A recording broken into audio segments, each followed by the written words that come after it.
अस्सलाम वालेकुम, मैं गुलाम रसूल और आप देख रहे हैं गुलाम रसूल व्लॉग्स। आज का जो व्लॉग है वो हमारे पिछले व्लॉग से बिल्कुल मुत्तसिल है, कनेक्टेड है। पिछला व्लॉग मेरा था वो कराची हम गए हैं और हमने उस व्लॉग में खानेवाल से लेकर रोड़ी तक का सफ़र है, वो हमारा पार्ट फर्स्ट है। आज हमारा जो पार्ट सेकंड है वो रोड़ी से लेकर कराची प्लस सीवीओ की सैर, जो कराची की बेहतरीन विजिटिंग प्लेस में से है। सीवीओ एक बेहतरीन दिलकश नज़ारा है।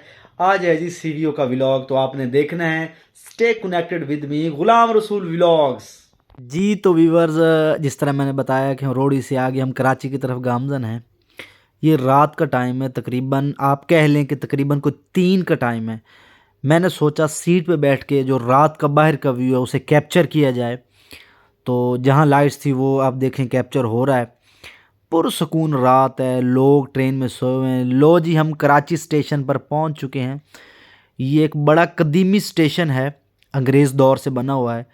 और ये आप देखें कि स्टेशन को ये 4 सतूनों ने बेहतरीन तरीके से घेरा हुआ है। ये हमारे उसकी कायद आज़म की, अल्लामा इकबाल की तस्वीरें भी चस्पा हैं, जिससे लगे कि हम पाकिस्तान जिन्होंने आज़ाद करवाया था उनकी तस्वीर लगी। ये पुरानी कुछ जो सतून हैं वो नज़र आ रहे हैं। तारीख़ी पंखे हैं लंबे स्टील रॉड्स वाले। ये इसका बड़ा पुराना रेलवे स्टेशन है। जैसे आप यहाँ एंटर होंगे तो कोई रिक्शे या टैक्सी वाला आपसे पूछेगा आपने कहाँ जाना। हमने एक वहाँ से रिक्शा किया जो कि तकरीबन हमारे घर से उसने 400 रुपये लिए। मैंने कोशिश की रास्ते में जो बड़ी बड़ी बिल्डिंग्स है उनका रात का व्यू कैप्चर किया जाए। अब हमें कराची की जो दूसरी बड़ी एक बिल्डिंग है जिसे हम ओशन टावर कहते हैं उसका व्यू लेंगे। यहाँ रेजिडेंस भी है, ज़्यादातर शॉपिंग मॉल्स हैं। ये आज से पहले ये सबसे बड़ी बिल्डिंग थी, बट अब बहरिया आइकॉन टावर बन गया है। तो ये ओशन टावर था जो कराची का सबसे बड़ा था, ये दूसरा नंबर पे। हम पहुंच आए हैं घर। ये थोड़ा सा कच्ची आबादी का ये व्यू है। वहाँ घर छोटे छोटे कंजस्टेड घर होते हैं। देखें बच्चे खेल रहे हैं क्योंकि छुट्टियां थी। मेरा मिशन था हम जाएं सीवीओ और थोड़ा टाइम ले जाएंगे। तकरीबन 4 बजे का टाइम है और मैं अब जो अंडरपास मलिक रियाज ने बनाया वहाँ खड़े होकर मैंने कोशिश की कि मैं जो वहाँ मेन बिल्डिंग्स हैं उनकी पिक्चर्स बनाई जाएं। ये आप देखिए कितनी बेहतरीन लाइट्स का इंतज़ाम है। कराची की मेन पहचान है ये एक बड़ी बेहतरीन जगह है। और आप देख रहे होंगे कि कराची में हर जगह, कराची के किसी कोने में आप खड़े होंगे तो ये बिल्डिंग नज़र आएगी। इसका जो हिस्ट्री है, बायोडाटा मैं आपसे ज़रूर डिस्कस करूँगा। इस टावर का जो नाम, ये पाक टावर भी आपने देखा, इस टावर का जी नाम है बहरिया आइकॉन टावर, जो कि 62 स्टोरीज़ 62 मंजिला है। 980 फीट इसकी बुलंदी है। ये पाकिस्तान की सबसे टालेस्ट बिल्डिंग है। इसमें तकरीबन 62 मंजिला इमारतें बनाई गई हैं। आप देखें, अंदाज़ा है पाकिस्तान की सबसे बड़ी बिल्डिंग है। इसके साल मुत्तसिल एक बिल्डिंग है जिसे बहरिया टाउन 2 कराची कहते हैं। इसकी जो 42 स्टोरीज़ हैं, 42 मंजिला है, ये भी आइकॉन टावर के बिल्कुल साथ है। तो ये दोनों बहुत बड़ी बिल्डिंग्स हैं। ये जी पाकिस्तान के जो बिलियनर हैं मलिक रियाज, ये उनके प्रोजेक्ट्स हैं और ये तकरीबन 2009 से ऑनवर्ड स्टार्ट हैं और इनकी कंस्ट्रक्शन स्टिल अभी जारी है। तो मलिक रियाज की ये इसके ऊपर सारी मालियत लग रही है, कॉस्ट लग रही है। मलिक रियाज ने कंस्ट्रक्ट करा है। बहरिया टाउन 2 कराची और बहरिया आइकन टावर ये मुत्तसिल साथ साथ हैं। इसके साथ आप देख सकते हैं कि ये और जो कुछ पुरानी बिल्डिंग्स हैं वो भी काफ़ी बड़ी हैं। अच्छा, इन दोनों टाउन्स के साथ एक बेहतरीन बुज़ुर्ग हस्ती दरगाह पीर सैयद अब्दुल्ला शाह गाज़ी मौजूद है, जिनकी बड़ी करामात और फैज़ है। तो जो लोग कराची जाते हैं तो वह यहाँ ज़रूर ज़ियारत के लिए जाते हैं और वहाँ विज़िट ज़रूर करते हैं। ये दरगाह हज़रत सैयद अब्दुल्ला शाह बुखारी का मज़ार है। यहाँ उर्स भी होता है और बहुत ज़्यादा रश होता है। उसके साथ ये फ्लाई ओवर्स हैं जो कि आगे नीलम कॉलोनी जाते हैं और अब्दुल्ला शाह गाज़ी की बैक साइड पे सारा सीवीओ समंदर ही समंदर है। लो जी, हम सीवीओ पार्क पहुंच आए हैं। अस्सलाम वालेकुम, मेरी बेटी फातिमा है, गुलाम इसकी ज़बानी रसूल ज़रा एंड फातिमा व्लॉग्स एंड शान भाई मेरा छोटा सा कज़न। कैसे हो शान? ठीक। कहाँ आए हुए हो?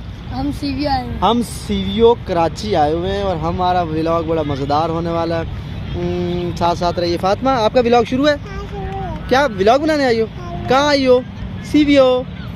आप कहाँ हैं? सीवी आए हैं। ये हमारे शान भाई हैं, ये हमारे मेज़बान हैं। ये हमें घुमाएंगे यहाँ, ये कराची में रहते हैं, बड़े ही अच्छे स्कूल में पढ़ते हैं। कौन से स्कूल में पढ़ते हैं? DHS के विजिट कैंपस। बहुत बड़ा अच्छा स्कूल है। ठीक है, चलें जी, लेट्स सी। पार्क इंटर होने के बाद फातिमा की कुछ मीठी मीठी बातें जो मैं आपको सुना चुका हूँ। अच्छा, मेन पार्क से लेके जो समंदर का पानी है वो काफ़ी डिस्टेंस पे है। आपको अंदाज़ा हो रहा होगा, करीब कोई 1 से 1.5 किलोमीटर कह लें दूर है, शायद इससे भी ज़्यादा भी हो सकता है, मेरा एक अंदाज़ा है। तो मैंने सोचा मैं अपनी जो मेरी बेटी है छोटी, उनको या फातिमा को उठा के जाऊं ताकि हमें जो डिस्टेंस हम जल्दी कवर कर लें। ये शान है, मैंने इसे कहा एंजॉय करें। ये मेरी छोटी बेटी ज़ारा माशाल्लाह खुशी से फूले ना समाए, वो इतनी स्पीड से भाग रही है ना, उसे इतना अच्छा लग रहा है ना। ये फातिमा है, फातिमा भी इंजॉय कर रही है। ज़ारा को देखे फातिमा ने भी भागना शुरू कर दिया है। ये ज़ारा हमसे पकड़ी भी नहीं जा रही, आप अंदाज़ा लगा लें ये हमसे कितना दूर है। समंदर का पानी देख के वो बहुत ज़्यादा खुश हुई है और उसे अलग से घूमने का मज़ा आ रहा है। आप देख रहे हो हमसे पकड़ी भी नहीं जा रही है और वो सीवियों पे कितना महजूज हो रही है। आप ये देख लें कि सीवियों का पानी शुरू हो चुका है और अब हम सीवियों जो समंदर का पानी, ये देखें बेहतरीन ऊँट हैं, क्या नज़ारा है। मैंने कोशिश की थोड़ी थोड़ी, चूँकि इवनिंग हो रही थी और मैंने सोचा कि थोड़ा सा लाइट्स का व्यू लिया जाए, तो ये देखें मैंने कहा चलो मेरी तस्वीर भी आ जाए।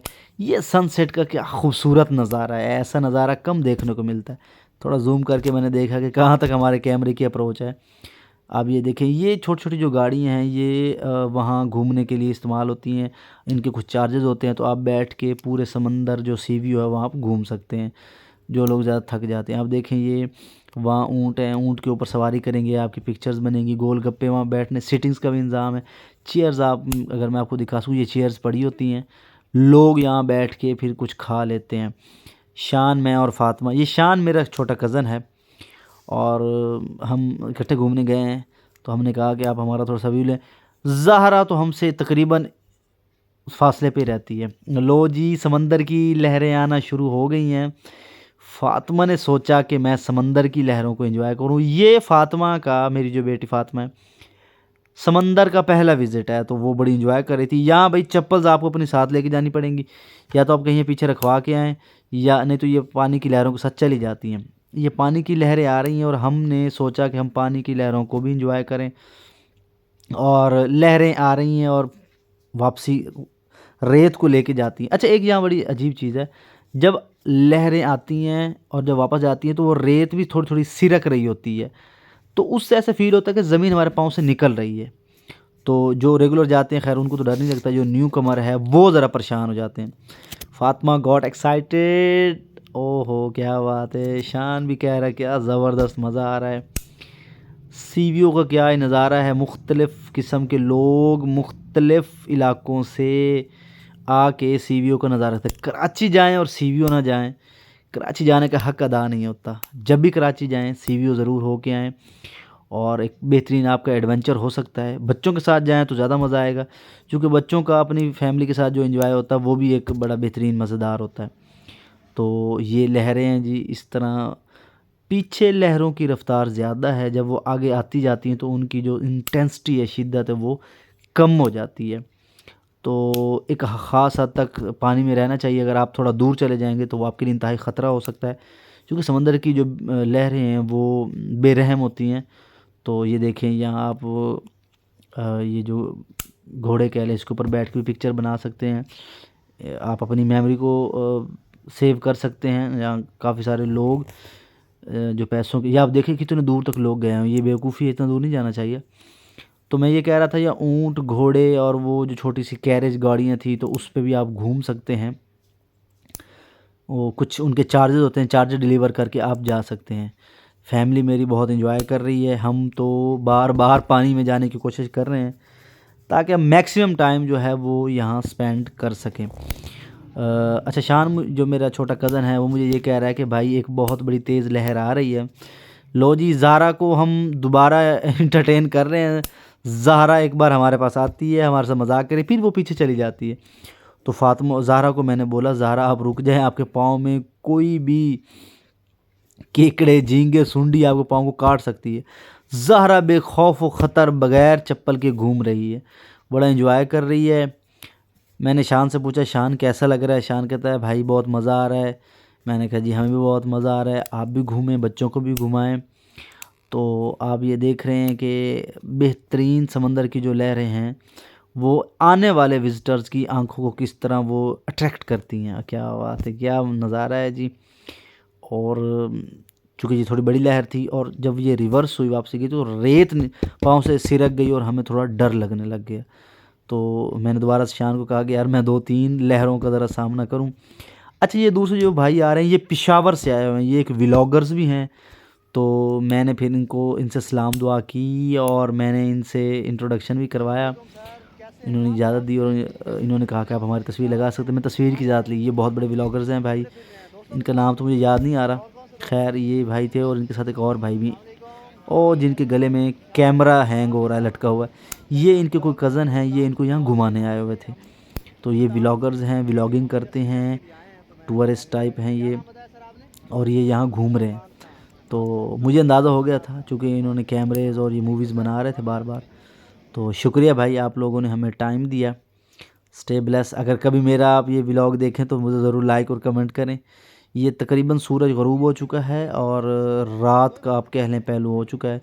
अब हमने सोचा कि हम थोड़ा घर वापस जाएं, और चूँकि बच्चों के साथ थे और रेत जो पाँव को काफ़ी ज़्यादा ख़ारिश प्रोड्यूस कर रही थी, तो इचिंग सी हो रही थी। रेत अगर पानी में खड़े हैं तो इट्स ओके, चूँकि वो रेत उतरती रहती है। अगर आप सिर्फ रेत में खड़े हैं तो फिर आपके पाँव को ख़ारिश, खुजली, इस तरह का माहौल हो सकता है।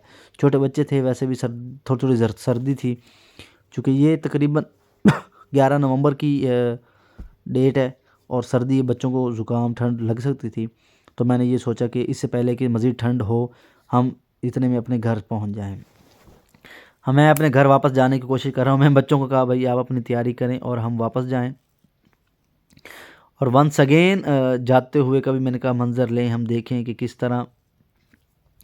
अच्छा, CBO पे जाने का जो बेस्ट टाइम है वो 3 से लेके 6:30 तक है, चूँकि ना तो धूप होगी और एक सनसेट इन्वायरमेंट है। ये जो पाँव को रेत लगती है, वहाँ बोतल्स पड़ी हैं, पर बोतल का 10 रुपये लेते हैं और आप अपने पाँव साफ़ कर सकते हैं। मैंने 3 बोतल्स ली, मैं, फ़ातिमा, ज़ारा, मेरी वाइफ एंड शान भाई। आप ज़ारा को देखिए, उसके पाँव इतने ख़राब हैं जिसकी कोई इंतहा नहीं।